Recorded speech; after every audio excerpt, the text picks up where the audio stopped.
मित्र, माण्हू कॾहिं पेनके ईश्वर वटे संपूर्ण ने न्याय ठेराए सघे नथो। पांखे न्याय ठेराईंदड़ फक्त ईश्वर आई ने तंहिं सौ पहला पांखे ईश्वर वटे पंहिंजी जात के खाली करी ईश्वर पुत्र प्रभु यीशु ख्रिस्त जे पवित्र रक्त जे छंटकाव जी ज़रूर है। कारण बाइबल जणाए तो कि ईश्वर पुत्र प्रभु यीशु ख्रिस्त जो रक्त पांखे पंहिंजे मेड़े पाप नू शुद्ध करे थो ने ई माण्हू ईश्वर जी नज़र में न्याय ठहरे थी। तंहिं छतां पाप जी क्षमा मिलई वे अहिड़ी व्यक्ति अभिमान करी सके न कि हू न्याय ने निर्दोष आहे। इनके हर रोज ईश्वर वटे माफ़ी जे भाव से हू जाणे कि अजाणे करेल पाप जी माफ़ी मंगे जी है। पहलो योहान जो पत्र 2 अध्याय ने तंहिंजी 2 पहली कलम में चवनि था कि मुंहिंजा पुत्र ऐं पाप में न पो तंहिंला आऊं ही पत्र आके लिखां थो। पण ज कोई पाप में पै त आला ईश्वर पिता के विनंती करींदड़ वकील यीशु ख्रिस्त आहे जेको न्याय आई। ख्रिस्त मार्फते ज पांखे पंहिंजे पाप जी माफ़ी मिले थी। फक्त पंहिंजा पाप ज न पर मेड़े माण्हूअ जे पाप जी माफ़ी पण मिले थी। प्रिय मित्र, आऊं मुंहिंजे बारे में कोरो मना तो ने धारियां तो उहो महत्व जो न आहे, पर पवित्र न्याय ईश्वर मुंहिंजे बारे में कोरो ज़ाहिर कईं था उहो महत्व जो आहे। मित्र, बाइबल जणाए तो इन प्रमाणे प्रभु यीशु ख्रिस्त ते विश्वास करींदड़ व्यक्ति पाप जी माफ़ी मिलई आहे अहिड़ी व्यक्ति आहे तंहिंला उहो व्यक्ति माफ़ी मेळवे पापी आहे। तंहिंला उहो पापी मिटी वञी नथो। फ़र्क़ु एतिरो ज आहे कि ईश्वर इन जे पाप जी माफ़ी ॾिनो आहियो ने इनके लगातार ईश्वर वटे नम्र गरीब हृदय से माफ़ी मंगे जी आहे। पहलो योहान 1 अध्याय 8-9 में जणाइए था कि पां में पाप न आहे अहिड़ो जो पां चओ त पां पिन खे छेतरियूं था ने पां में सच्चाई न आहे। पण ज ईश्वर वटे पां पंहिंजा पाप क़बूल कयूं त हू पंहिंजो वचन पारींदा ने योग्य करींदा। हू पंहिंजे पाप जी माफ़ी ॾींदा ने मिड़े दुष्कर्मनि नू पांखे शुद्ध करींदा।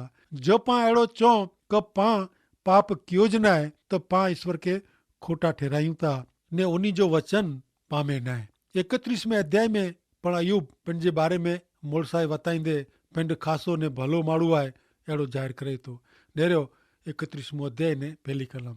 आऊं मुंहिंजी अख से करार कयो आहे, मूंखे कुमारी ते नज़र कुलाए कई खपे। हिन वचन मार्फत अयूब अहिड़ो जणाइला मंगे थो कि हू शुद्ध पवित्र जीवन जीवियो आहे ने तंहिंला हू मजबूत मन रखे आहे ने ईअं अयूब इन जे मित्र खे हू जणाइला मंगे थो कि हू व्यभिचार जो पाप कंहिं न आहे। 2 ने 3 कलम कीअं कि मथानू ईश्वर वटां कहिड़ो भाग ने ऊचे स्थान से सर्वशक्तिमान वटां कहिड़ो वारसो मिले। कोरो हू बूंढेला ॾोख ने अन्याय करींदड़ ला आफ़त न आहे। अयूब जणाए थो कि जेको पाप कईं था उन्ही जो ईश्वर न्याय कईं था।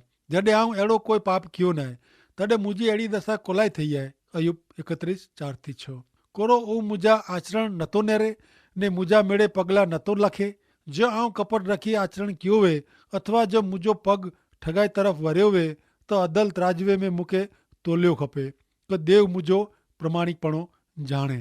अञा पण अयूब पिन खे न्याय निर्दोष ठहिराए जो दावो करे थो। ॿिए शब्द में आऊं खासो ईअं ने तंहिं छतां मूंखे ॾोखी करे में आयो आहे।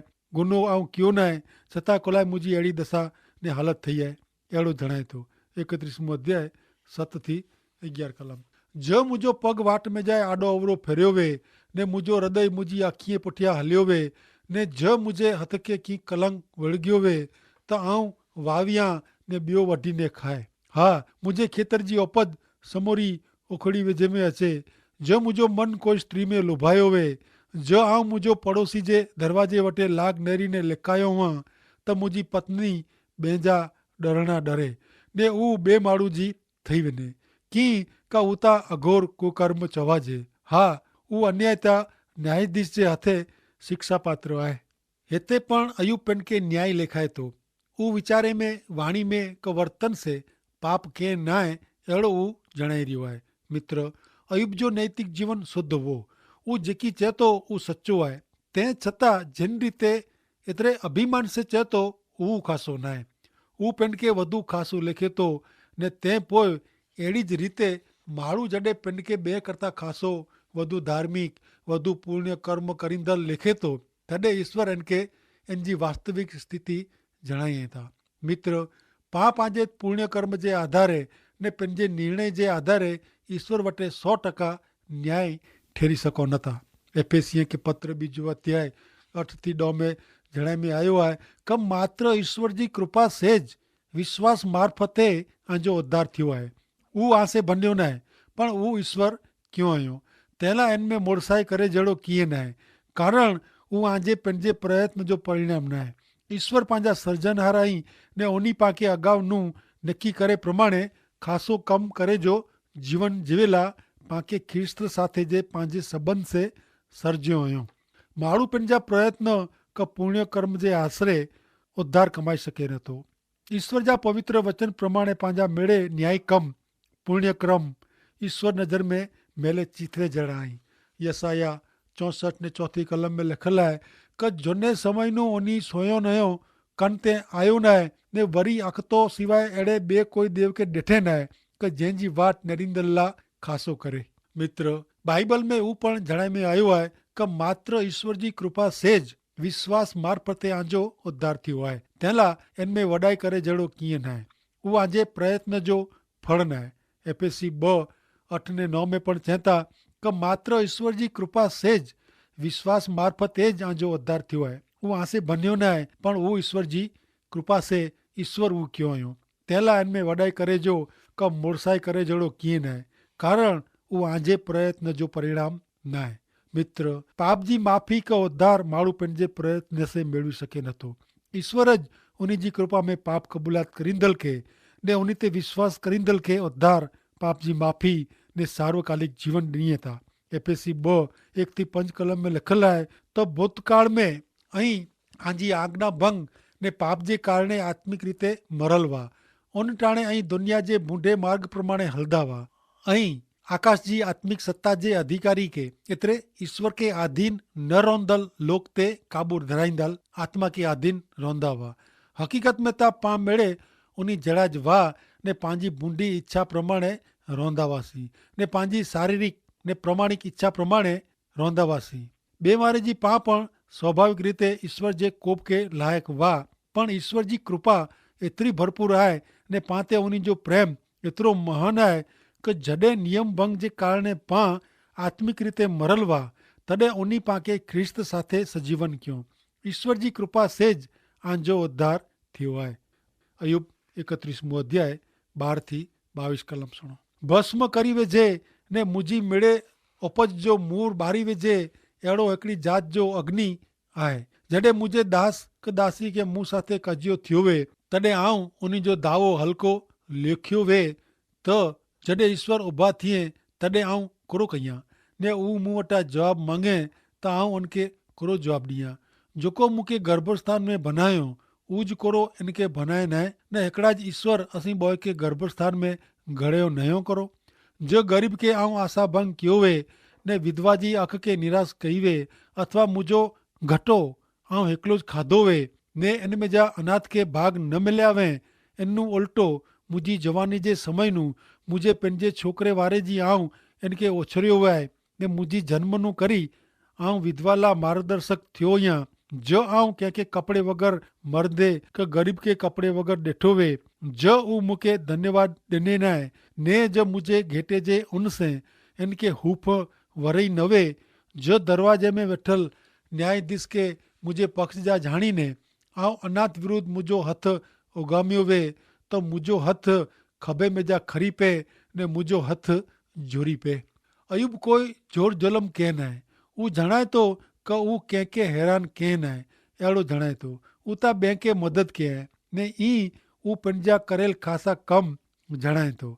अचो मित्र हाणे हिन अध्याय जी 23-40 कलम जरियूं की क ईश्वर वटा अचे थी उन आफ़त जो मूंखे ध्रावो ने इन जे कारणे आऊं कीअं पण करी सघंदो नवो जो आऊं सोन ते भरोसो रखियो वे ने जो चोखे सोन के आऊं मुझो आधार लिखियो वे जो मुझो धन घणे वे इन जे कारणे ने घणे कमायो वहां तंहिंसे आऊं खुश थियो वहां जो आऊं प्रकाश ने सूरज के अथवा तेज वारे चंद्र के नेरो वे तॾहिं मुझो हृदय छुपी रीते लुभायो वे ने मुझो मोह मुझे हथ के चुंबन कियो वे त उहो गुनो पण न्यायाधीश जी शिक्षा जे पात्र वे की क ऊचे स्थान में रोंदल ईश्वर जो आऊं इनकार कियो वे जो मुझो तिरस्कार करिंदल जे नाश से आऊं खुश थियो वहां अथवा इनके नुक़सान थियो वे तॾहिं आउं ख़ुशि थियो हुआं। हा, श्राप ॾेई इन जो जीव विने अहिड़ो मंगीने मुंहिंजे मौक़े पाप करेला ॾिनो न। मुंहिंजो खोराक खाईने धरायो न वे, अहिड़ो हिकिड़ो पण माण्हू मिली अचे न। अहिड़ो मुंहिंजे घर जा माण्हू चियो न हुयो। परदेसी खे वाट में उतारो करिणो पवंदो न हो, पण मुसाफ़िर लाइ मुंहिंजा दरवाजा खुला हुआ। जो मुंहिंजो अन्याय मुंहिंजे मन में छुपाईने आदम वारे जी आऊं मुंहिंजा अन्याय ढकिया वें। एतिरे लोक नूं ध्रजीने ने कुटुंब जे तिरस्कार नूं ध्रजीने आऊं छानो मानो वेठो हुआं ने अंधारे में जा ॿाहिरां निकिरियो न हुआं। अरे मुंहिंजी दाद सुणदल को वे त कहिड़ो ख़ासो नेरियो, ही रही मुंहिंजी निशानी। सर्वशक्तिमान मूंखे जवाबु ॾे त कहिड़ो ख़ासो ने मुंहिंजा प्रतिवादी जो लखाण तहमतनामो मूं वटि वियो त कहिड़ो ख़ासो। निकी आऊं इनके मुंहिंजे खभे ते रखींदे फिरियो हो। मुगट वारे जी आऊं इनके पहिरियो हो। आऊं मुंहिंजे पगले जी संख्या इनके जणाई हुई। सरदार वारे जी आऊं उन वटि वियो हो। जो मुंहिंजी धरती मूं विरुद्ध रड़ विझंदी वे ने उन जा चास भेरा थई रूंदा वे। जो आऊं इन जी उपज पैसा ॾिने बग़ैर खाधी वे ने उन जे धणीअ जा जीव आऊं विञाया वे त गेहूं जे बदिले कंडा ने जव जे बदिले घाह इन में उगे। अयुब जा शब्द पूरा थिए था। मित्र, ही मिड़ेज कलम में अयुब पिन खे निर्दोष ज़ाहिर करे थो। उहो कीअं ज ख़राबु कंहिं न आहे, पण मित्र पिन खे न्याय ज़ाहिर करे सघे थो। तंहिं छतां उहो ईश्वर जी नज़र में अन्यायी ने अधूरो आहे। अयुब शारीरिक रीते ने मानसिक रीते साव जुरी पियो हो। तंहिं छतां हिन में अभिमान हो ने तंहिं लाइ उहो अभिमान जे आधारे उहो पिन खे स्थिर उभेलो मञंदो हो।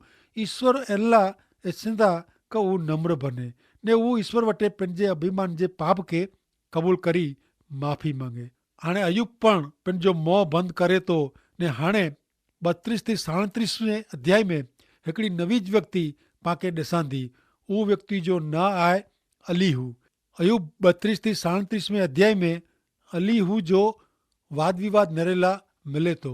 अयुब जी ख़राब हालत में इन जी आजू बाजू घणे माण्हू हुआ। अयुब ने इन जे 3 मित्र जी ॻाल्हियूं उहो सुणंदा हुआ। हाणे अयुब पण पंहिंजो ॿोले जो बंदि कीअं आहे तॾहिं ही ॻाल्हियूं सुणंदल हिकिड़ो माण्हू जंहिंजो नालो अलीहू हो, उहो कोछे जो शुरू करे थो। अलीहू ત્યાં સુધી कोछे जो बंदि नथो करे જ્યાં સુધી ईश्वर ॿोले जो शुरू कईं था। अलीहू जे वाद विवाद में उहो अयुब जे 3 मित्र मथे खारो थईने कोछे थो ने अयुब जे 3 मित्र सामे अलीहू भारे थी पिए थो। तंहिं छतां ईश्वर अयुब साथे व्यवहार कईं था ने इनखे जेकी चइजो हो उहो ईश्वर पिंड चए था। अचो मित्र, हाणे पाण अयुब जे 32 अध्याय जी पहली 5 कलम सुणो। हिते लिखियो आहे कि त्रोय माण्हू अयुब खे जवाबु ॾिनो जो बंदि कयो की का उहो पंहिंजी नज़र में नेक हो। तॾहिं राम जे कुटुंब जो बाराकेल ॿुजी जो छोकिरो अलीहू खे अयुब ते खार विया की का उहो इनखे देवकर्ता न्याय ठहिराए। वरी इन जे 3 मित्र मथे पण खार विया की का उहो इन जी ॻाल्हिअ जो जवाबु ॾेई सघिया न हुआ त पण उन अयुब खे दोष पात्र ठहिरायो हो। अलीहू अयुब साथे ॻाल्हि करे जी वाट नेरींदो हो की का उहो उमिरि में उन्ही नूं वॾा हुआ। अलीहू ॾिठो का उहो 3 माण्हूअ जे मुंहं में जा जवाबु निकिरे नथो तॾहिं इनखे खार विया। पहली कलम प्रमाणे अयुब जा 3 मित्र हाणे कीअं चए नथा। अयुब इन जी रीते ॻाल्हि कईंदे खटी वियो आहे, पर अञा अयुब सची रीते खटियो न आहे। अयुब पंहिंजी नज़र में न्याय निर्दोष आहे, ॿिए कंहिंजी ने ईश्वर जी नज़र में न। अयुब पंहिंजी नज़र में ईमानदार हो, उहो ध्यानु में रखे जहिड़ो आहे। कलम 2:11 जणाए प्रमाणे अलीहू खारो थई कोछे थो।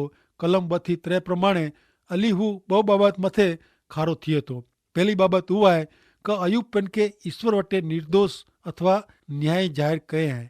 अयुब जणाए थो कि ईश्वर भुल कयो हुयो, ईश्वर मूं साथे अहिड़ो करीने भुल कयो हुयो। तंहिं पोइ 3 कलम प्रमाणे अलीहू अयुब जे 3 मित्र खे खार विया। कारण अयुब जा 3 मित्र अयुब खे फ़क़्ति दोषी ठहिरायो हो ने अयुब जे सवाल जा समाधान कराई सघिया न हुआ। अलीहू संस्कारी आहे, उहो वॾी उमिरि जे माण्हू खे मान ॾिए थो ने हू जॾहिं ॻाल्हियूं करी रहिया हुआ तॾहिं उन विच में कुझु न आहे। अलीहू में धीरज आहे, वाट नेरे जी इच्छा आहे। अॻियां नेरियूं 32 अध्याय जी 6-8 कलम। बाराकेल ॿुजी जो छोकिरो अलीहू जवाबु ॾींदे चए का आउं नंढो आहियां ने अहीं घणे विरुद्ध आहियो। तंहिं लाइ आऊं दॿाए रहियो ने मुंहिंजो मत तव्हांखे चइजी हिमत हलई न। आऊं चयो कि वॾी उमिरि जे माण्हू खे कुझु खपे ने वृद्ध माण्हू खे सम्झणु ॾियणी खपे। पण मनुष्य में आत्मा आहे ने सर्वशक्तिमान जो साह इनखे सम्झणु ॾिए थो। अली हू होशियारी वताईंदल का मोड़साइल करींदल माण्हू न हो। हू सम्झणो, गंभीर, वाट नेरींदल, धीरज रखंदल माण्हू हो। 8वीं कलम में अली हू घणे अगत्य जी ॻाल्हि जणाए थो। मित्र, प्रभु यीशु ख्रिस्त ते विश्वास करींदल व्यक्ति जे जीवन में ईश्वर पवित्र आत्मा पूरी रीते कमु करे थो। गलातीअ खे पत्र 5 अध्याय ने 25वीं कलम प्रमाणे अॼु ईश्वर पवित्र आत्मा हिन पृथ्वी ते आहे, पण प्रभु यीशु ख्रिस्त हिन पृथ्वी ते मनुष्य थी आया।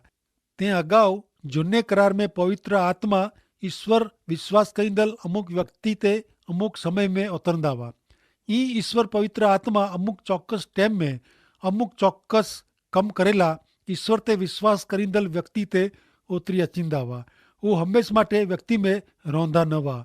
जी झूने करार में सामसुन ते, साउल ते, दाऊद मथे पण हिन सिवा मिड़े लोग अमुक चौक्कस टाइम ते ईश्वर पवित्र आत्मा देव जे पराक्रम जो अनुभव कईंदा हुआ। ने जुवान अली हू ही बाबत समझी सकियो आहे। हू सम्झे थो ने ज़ाहिर करे थो कि मनुष्य में आत्मा आहे ने ईश्वर जो साह मानवी खे सम्झणु ॾिए थो। प्रिय मित्र, माण्हू ने प्राणी पखी में ही ज वॾो तफ़ावत आहे। प्राणी पखी में आत्मा न आहे, पण उन्ही में जीव ने प्राण आहे। जॾहिं माण्हू खे ईश्वर पंहिंजे जीवन जे साह से बनायो आहियो। माण्हू खे जॾहिं मिट्टी जे पूतड़े में बनाए में आयो तॾहिं हू मिट्टी जो पूतड़ो ज हुओ, पण हू पूतड़े में ईश्वर पंहिंजो साह फूकियो ने माण्हू जीरो प्राणी, सजीवन प्राणी थियो। उत्पत्ति 2 अध्याय ने 7 कलम प्रमाणे ने पहले अध्याय जी 27वीं कलम में लिखल प्रमाणे क यहोवा देव भूमि जे मिट्टी जो माण्हू बनायो ने इन जे नस्कोरे में जीवन जो साह फूकियो ने माण्हू सजीव प्राणी थियो। ई देव पंहिंजे स्वरूप प्रमाणे माण्हू उत्पन्न कयो। देव जे स्वरूप प्रमाणे इनखे हू उत्पन्न कयो। उन्ही खे उन्ही नर नारी उत्पन्न कयो ने ई ईश्वर इनखे बनायो हुयो। तंहिं लाइ हू बुद्धि सम्झण में प्राणी पखी करता वधारे आहे ने अलॻि आहे ने माण्हू इन जे उत्पन्न करता जी इच्छा रखे थो, मेड़वे जी इच्छा रखे थो। माण्हू खासो ख़राब सम्झी सघे थो, भेदभाव पारखी सघे थो। प्रिय मित्र, मूंखे ने आके ईश्वर जी प्रतिमा में सर्जे में आया आहीं ने तंहिं लाइ पाण ईश्वर जी आराधना भक्ति करे जी इच्छा रखूं था, ईश्वर जी शोध कयूं था। मित्र, ईश्वर पानू छेटा नहीं, ईश्वर पानू अजाण्या पण नहीं। तंहिं छतां आऊं ऊ ईश्वर नहीं आहियां ऐं ऊ ईश्वर न आहियो। ईश्वर मुंहिंजो उत्पन्न करता ने उद्धारक कई ने ही ईश्वर मात्र हिकियारज हिन पृथ्वी ते मानव थी आया ने उन्ही मुक्तिदाता प्रभु यीशु ख्रिस्त में पिंड के प्रगट कयो ने मुंहिंजा ने आंजे पाप ला पंहिंजे मिड़ेज ॾेई ॾिनो, एतिरे सुधी कि पंहिंजे शरीर जे लूई जो छिलो टीपो ने पंहिंजो प्राण ॾेई ॾिनो। अॼु हिन ईश्वर पुत्र प्रभु यीशु ख्रिस्त में ऐं पाप जी माफ़ी ने सार्वकालिक जीवन मेळवी सघो था। मित्र, प्रभु यीशु ख्रिस्त में ऐं जहिड़े ईश्वर खे मेळवी सघो था। अली हू हाणे चेला मङे थो, हू कूड़ो चेला मङे थो। हू 32 अध्याय जी 9 थी 22वीं कलम में सुणो। वॾी उमिरि वारा ॿुद्धिशाली वहता अहिड़ो न आहे ने गेढा माण्हू न्याय सम्झनि था अहिड़ो हमेशह बने नथो। तंहिं लाइ आऊं चाहियां थो कि मुंहिंजो सुणो, आऊं पण मुंहिंजो मत जणाईंदो। कोरो कोछणो उहो ई गोतींदा हुआ, ત્યાં સુધી આઉં આજે શબ્દ જી વાટ ન રહી ને આજી દલીલું ધ્યાન से સોયું। હા, આઉં આતે ધ્યાન ॾिनो, पण आ मेजा जो कोई अयूब के खातरी करी ॾिने न आहे ने इन जे शब्द जो जवाब पण ॾिनो न हुयो। रखे अहिड़ो चओ कि असांखे ज्ञान मिलियो आहे, देव इन जो पराजय करे, माण्हू नहीं करे। हू पंहिंजा शब्द मूं विरुद्ध चयो न हुयो ने आजे भाषण से आउं इनखे जवाबु ॾींदो न। हू नवाए पामिया आहीं, हू फेरी थी जवाबु ॾिए नथा। हू हिकिड़ो शब्द पण ॿोली सघे नथा ने चुपचाप उभा रहिया आहीं। हू फेरी ॿोले नथा त कोरो आऊं वाट नेरी वेठो हुआं। आऊं पण जवाबु ॾियण में भाग ॻणंदो, आऊं पण मुंहिंजो मत जणाईंदो कीअं कि मूंखे घणे ॿोले जो आहे। मुंहिंजो आत्मा मूंखे फर्ज़ु पाड़े थो, जंहिंजो निकिरे जो रस्तो बंदि करी ॾिनो वे अहिड़े द्राक्ष रस जहिड़ो मुंहिंजो मन आहे। नवी मसक वारे जी हू फाटी वञे जी अणी ते आहे।